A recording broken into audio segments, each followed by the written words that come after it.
啱啱食到呢個一口西多士，我覺得真係估你唔到啊！想像唔到，竟然喺呢個大排檔我食到一個叫做一口西多士呢個招牌嘅菜式。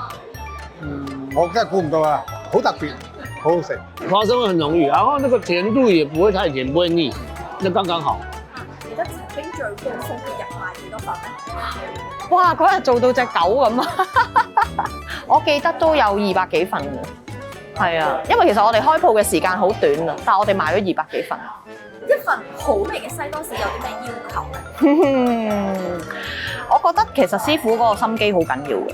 我哋有5大元素嘅，其實花生醬啦，我哋嘅花生醬係自己調配嘅。比起市面上嘅花生醬，其實更加滑身，出咗嗰個花生粒嗰個香味，因為我哋已經磨碎晒㗎啦。咁另外煉奶啦，又係個滑度好緊要啦。咁亦都唔可以揀太甜嘅，因為其實我哋呢度比較多老人家。咁另外就係個麵包啦，同埋嗰個蛋漿。嗰個蛋漿其實都係秘訣之一，好緊要嘅一樣嘢就係油溫控制同埋師傅個技巧，咁係有呢5大元素。1999年落成嘅鴨脷洲市政大廈係當時全港第一個設有冷氣嘅市政大廈，地下係魚檔街市，2樓係熟食中心。本來打算將波地10幾間食檔搬上去熟食中心，最後得6間留返喺度，分別係食記、德發、柏記、耀記、陳新記同朱記，20幾年嚟冇變過。柏記同朱記只做晚市，另外4間早午市營業，全部都有海鮮加工。基本上一講鴨脷洲熟食中心，就等同海鮮加工嘅代名詞。我係陳新記嘅經理，我係陳太。陳新記其實上咗熟食中心都接近23年㗎啦。咁但係如果計埋喺波地嘅時間呢，咁就70幾年都有啦。嗰陣時就主要係做魚蛋粉麵啦，豬手牛腩咁樣咯。咁而家陳新記就我同我老公主力負責打理啦。咁我老公就負責廚房嗰 part 多啲，我就負責樓面嗰 part 多啲。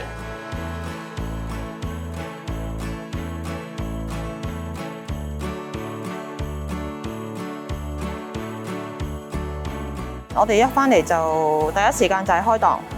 跟住第二件事咧，淋淋滲滲啲嘢搞掂，我哋就開始包雲吞咯，200零粒啦。其實每日新鮮包嘅，如果嗰日咧夠咧，我就唔會再包落去，因為我想確保翻嗰個新鮮程度。係啦，啲餡都係用完就唔要噶啦。我哋呢度嘅雲吞咧唔係蝦多過肉嘅，我哋係好平均嘅。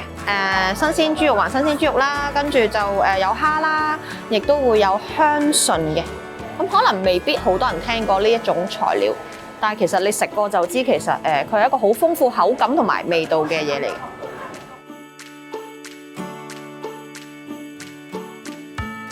我覺得呢度最出名啊！我唔夠膽講出名，我覺得呢度最好食嘅嘢係我哋嘅海鮮加工啦、豬手牛腩啦、魚蛋粉麵同一口西多士。其實好多嘢都好好食，仲有個炸三寶。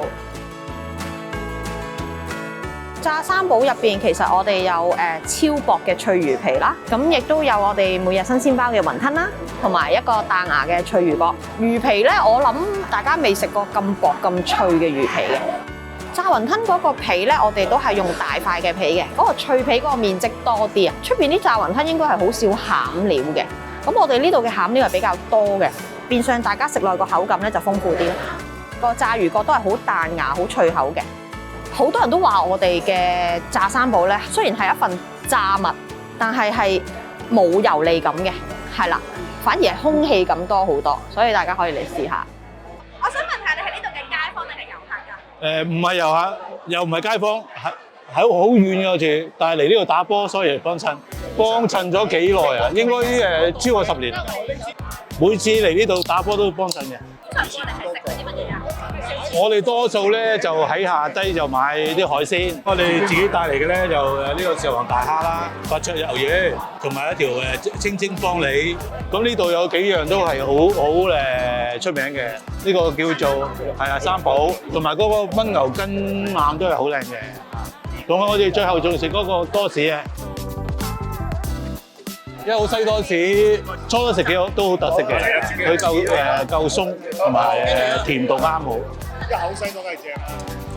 你又講下呢個都有幾？係啊，呢個最耐，外脆內軟，跟住咧佢嗰個淋嗰啲咩叫做煉奶，唔係煉奶，牛油喺度，好似金黃金滲喺上面，喺度點更加出色。喺呢度咁幾檔裏面咧，細細聲講緊就呢度最好噶啦。一口西多士其實咧係我哋自己出去食嘢，去到某一間餐廳就覺得好得意喎，嗰啲西多士似一粒粒賣嘅咁樣，咁我哋都有嗌嚟食下嘅。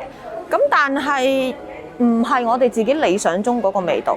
咁個水吧師傅就翻嚟研究啦，點樣先可以做到我哋自己心目中嘅味道咧？如果大家有食過傳統嘅西多士咧，就係得4個脆邊嘅啫。咁但係咧，我哋西多士咧切到一粒粒咧，咁就變相每一粒都有9個脆邊。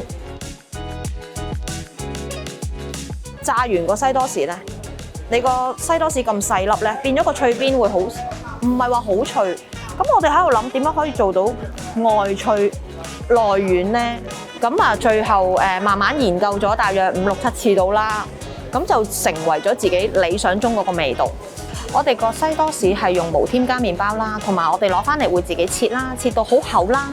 咁跟住再切嗰個粒數，咁然之後先至再另外再去加工咯。可以有啲再簡單啲，即係哎呀係咁要做到個樣出嚟咪得咯？點解你哋好似仲要咁精益求精，即係仲要係咁試咧？梗係唔得啦，食㗎喎。嗱，我哋講啲客食啦，啲客食之餘，我哋自己都要食㗎喎。咁你有句説話係泥水佬做門啊，過得自己過到人，即係我會覺得呢關係咁樣咯。如果唔係你啲客俾錢你食嘅嘢唔係嗰樣嘢嚟嘅，即係根本就唔好食嗰樣嘢，即係你做到幾大都冇用。西多士嘅隱藏食法，其實我自己咧由細到大食西多咧，我就會覺得西多士係要配紅豆冰嘅，即係自己咁樣個情意結喺度啊。衍生到我哋有奶茶紅豆冰、咖啡紅豆冰，係啦。即係如果你真係好中意食飲奶茶嘅，咁你可以嗌奶茶紅豆冰；咁你好中意飲咖啡嘅，你可以咖啡紅豆冰。你兩樣都中意嘅，我有鴛鴦紅豆冰。我哋普通紅豆冰咧就會有好軟糯嘅紅豆啦，啲人就話呢間餐廳一係就煮得太腍，呢間餐廳一係就煮得太硬。咁我哋嘅紅豆咧就係軟糯適中嘅。你飲奶茶之餘食到個紅豆個口感咧，嗱，一嚟個奶茶好滑啦，二嚟個紅豆好軟糯啦，咁變相食落個口感係好豐富㗎。聽講咧，你哋對熟客啦，原來仲有啲隱藏味，唔係淨係得原味嘅喎，係咪啊？哎呀，你講完，等間啲人等下衝過嚟食點算咧？係，我哋係有個secret menu 嘅，係紅豆西多士。因為有啲人咧就會覺得好飽啊，未必飲到一杯嘢啊。咁不如試下加啲紅豆落個西多度啦，咁就變咗你又食到紅豆，又唔使飲杯嘢，咁啊又食到西多士，咁就所以衍生出呢個secret menu。但係其實唔係好多人知嘅，我都唔係好想咁多人知。不過唔緊要啦，你哋想食就食啦。通常我一嚟就直入行嚟呢度，睇唔到其他，總之行嚟呢度咯，就係咁。咁有冇試過佢哋嘅一口西多士啊？呢啲係必食噶嘛，呢啲嗱，其實咧我就唔食得咁多嘅，我中意一口咧，因為咧我成班朋友咧可以一人一嚿 share， 又整晒啲遮仔啊，咁樣啲小朋友又好開心，大人又開心喎。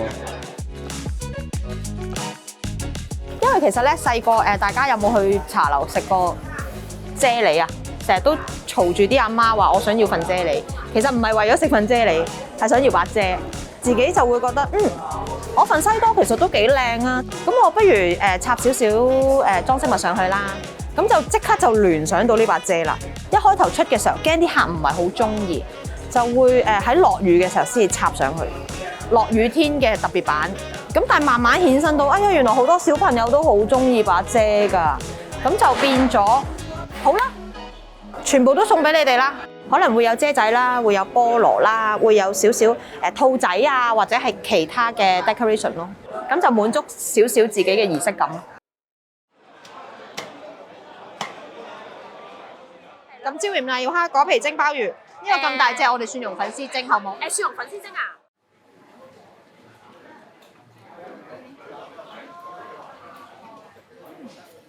有口食，滑醬。我幫襯2年到啦，我搬咗嚟鴨脷洲2年就係2年咯。我食勻成個鴨脷洲每一檔，咁啊跟住到最後呢度我覺得最舒服。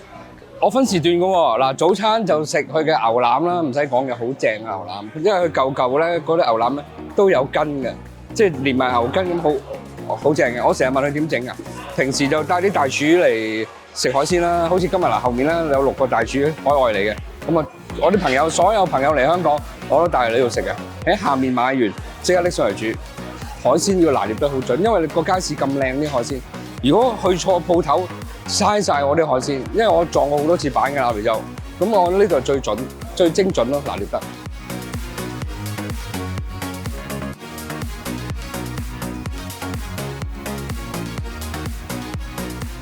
講到話海鮮加工，我呢個街外人咧就唔係好識買餸嘅，咁今日咧就請出有 Chef Eddie 嚟帶我去買海鮮啦。Hello， 大家好，我係 Chef Eddie，用心良廚。咁我哋就而家入去睇下揀下啲海鮮啦。我哋入去睇下有咩好嘢。通常第一檔咧我都嚟呢度嘅，咁因為咧佢啲嘢係最新鮮、最靚仔嘅，正啊！有呢個琵琶蝦啦，咁我哋可以買幾隻啦，鮑魚又靚啦，有南非鮑同埋呢個大連鮑。咁嚟呢度咧買海鮮有冇啲咩 tips 㗎？唔好咁早嚟咯，因為早得滯咧就未開檔啦，又阻住人哋。最好11點鐘到，佢啲嘢齊晒啦，自己揀你自己中意食咩咯。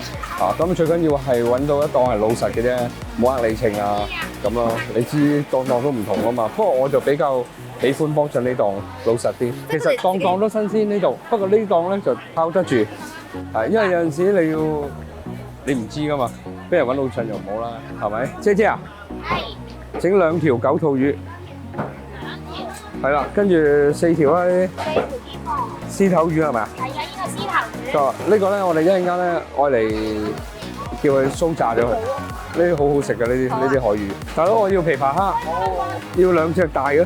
係咪買得熟就唔會容易俾人揾笨？梗係啦，佢好少揾人笨 ，OK， 好靠得住啊呢個哥哥。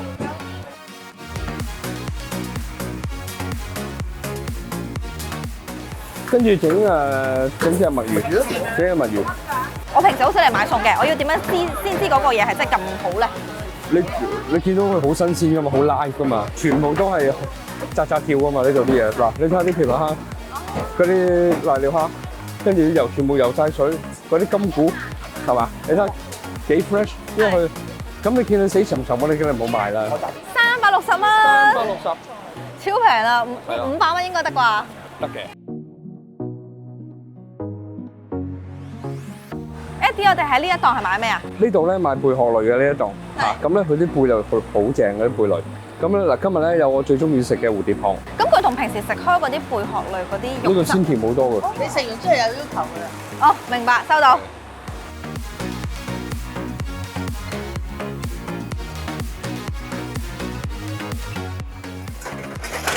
陳太，唔該，海鮮加工。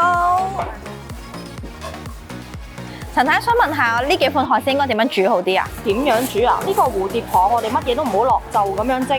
咁呢個椒鹽鮑魚啦做，然後咧呢個椒鹽9肚魚，黃花仔我哋做酥炸，墨魚我哋做白灼，琵琶蝦就做薑葱炒。好啊，好啊，唔該。我自己嚟，得啦。Thank you。喂，我睇埋啲殼落去啊。呢個就白灼。白灼，冇錯。好。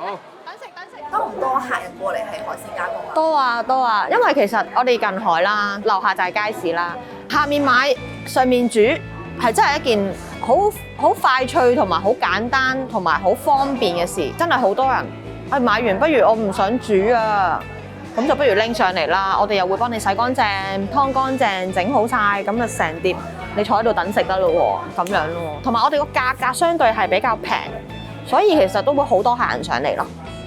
食海鮮有黃金4小時嘅，其實即係呢啲黃金4小時我哋自己講㗎啦，因為我哋11點開始海鮮加工，咁我哋3點鐘就會停㗎啦。11點至到3點呢段時間咧，就係啲人喺下面買海鮮上嚟，跟住攞上嚟俾我哋整，所以咧食海鮮就要把握呢4個鐘頭啦。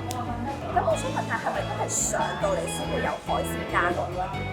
其實舊時都會有少量嘅海鮮加工嘅，因為其實好近個巴士廠嘅，巴士廠就喺附近。咁嗰啲巴士哥哥咧係放咗工或者係 lunch hour 嘅時候咧，就會攞住啲海鮮，就話你不如幫我整啦，你有爐有成咁樣。咁我哋就哦好啦，咁樣幫你整啦。咁整整下，咁就演變咗成為有海鮮加工咯。上嚟食海鮮加工嘅話咧，我覺得一定要試下我哋嘅椒鹽啦，因為我哋嘅椒鹽粉咧其實係自己校味嘅。咁其實好多間餐廳都係㗎啦，但係我就特別中意自己個椒鹽粉啦，係啊。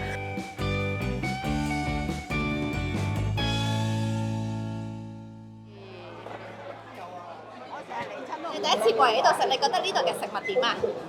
我今日第一次嚟到呢個陳新記，其實我覺得今日啲嘢真係好得啊，真係好有水準。我哋帶嚟嘅嘢咧，全部都煮得好好，特別係嗰個姜葱琵琶蝦同埋嗰個炒生蠔，完全冇出水嘅感覺，同埋好乾身啊！我覺得就非常之好啊！我好希望會再過嚟食啊，因為今次阿 Eddie 師傅帶咗我過嚟之後咧，我覺得呢度係另外一個新嘅食點嚟㗎啦。不過我希望阿豉油婆咧會對我好啲啦，俾啲着數我啦嚇。哦，这第一次来吃，哦，那你觉得这里的食物水准怎么样？新鲜，然后就是现场抓，然后直接过来直接料理。海鲜就是要这样吃啊！对。它第一道的虾子让我很惊艳，就是虾子新不新鲜，你那个虾尾巴一扒就开了。在外面餐厅它没办法，这是新鲜。然后还有我刚才吃到的那个贝类啊，对它也一挖就掉了。对，就起来了，那个就是新鲜，没有太多的过多的调味，它就是甜的东西。第一次吃，你觉得这边的食物怎么样？首先比较新鲜啊，因为味道好的话，肯定食材要好，比较新鲜。完了，它的这个加工的那个厨艺比较稳定，对。那今天吃的这么多道菜，你最喜欢哪一道？原汁原味了，清蒸的一些东西。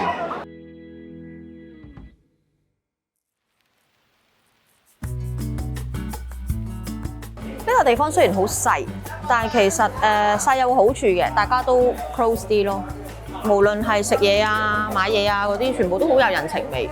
同埋我好中意南區能夠望海嘅地方，即係好似香港仔海旁啦、鴨脷洲海旁啦。呢個新起嘅風之塔公園咧，好靚㗎。其實你哋日落嗰啲時間咧，過到嚟望下咧，其實真係好靚嘅，因為我諗好少地方可以睇到漁港景色。我哋有一條街道嘅，咁就係一架船仔嚟嘅。鴨脷洲同香港仔來回嘅交通工具嚟嘅。我認識嘅老人家入邊咧，就會將過香港仔呢件事咧，就會稱之為過海。我哋後生嗰啲過海，梗係過紅磡海底隧道啦，係咪先？但係佢哋就會稱之為過海係過香港仔咯，即係唔知以為佢去邊度咁樣咯。係好得意嘅，有呢好多呢啲講法咯。呢3粒係 Y 小編嘅遊魂野鬼，我拎住啊！苦笑，好靚咁，絕對唔會買㗎，睇唔出啊呢啲靚低啊，唔想俾你喺度打工。